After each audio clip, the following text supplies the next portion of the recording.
Satyabama Institute of Science and Technology, Chennai and Sriperumbudur. Mayiladuthurai மாவட்டம் தரங்கம்பாடியில் பருவம் தவறி பெய்த மழையால் பாதிக்கப்பட்ட பயிர்களுக்கு நிவாரணம் வழங்கப்படாததை கண்டித்து சாலை மறியல் போராட்டத்தில் ஈடுபட்டவர்களை போலீசார் கைது செய்தனர். இதுகுறித்து எமது செய்தியாளர் செல்லப்பா வழங்கிட கேட்கலாம். செல்லப்பா வணக்கம். எத்தனை பேர் வரை கைது செய்யப்பட்டிருக்கிறார்கள்? அது தொடர்பான விவரங்களை வழங்கலாம். வணக்கம்.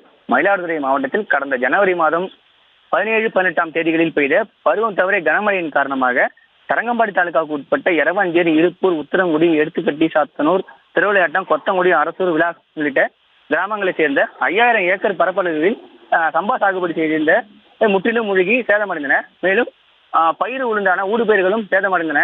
அதற்கான பயிர் காப்பீட்டு தொகை கட்டியும் அதன் வழங்கவில்லை என்றும், தமிழக அரசு நிவாரணம் வழங்காததை கண்டித்தும், பயிர் காப்பீட்டுக்கு பாதிக்கப்பட்ட கிராமங்களுக்கு வழங்கப்படாததை கண்டித்தும் இழுப்பூர் சங்கரமண்டல் கடை வீதியில 100க்கும் மேற்பட்ட விவசாயிகள் இன்று சாலை மறியல் போராட்டத்தில் ஈடுபட்டாங்க.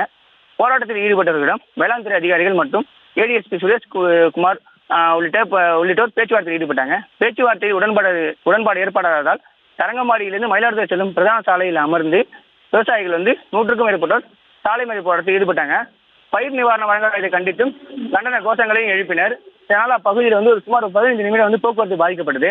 இதனை அடுத்து ADSP சுரேஷ்குமார் தலைமையிலான 50க்கும் மேற்பட்ட போலீசார் சாலை மறியலில் ஈடுபட்ட 70க்கும் மேற்பட்ட போலீசாரை விவசாயிகளை கைது செய்து தனியார் திருமண மண்டபத்தில் அடைத்தனர். தொடர்ந்து வருவாய்த்துறையினரும் மற்றும் வேளாண் துறை அதிகாரிகளும் விவசாயிகளும் பேச்சுவார்த்தையில் ஈடுபட்டு வராங்க.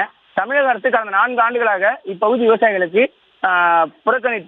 புறக்கணிக்கும் போக்கில் நடந்து கொள்வதாகவும் அந்த விவசாயிகள் அப்போது குற்றம் சாட்டுறாங்க.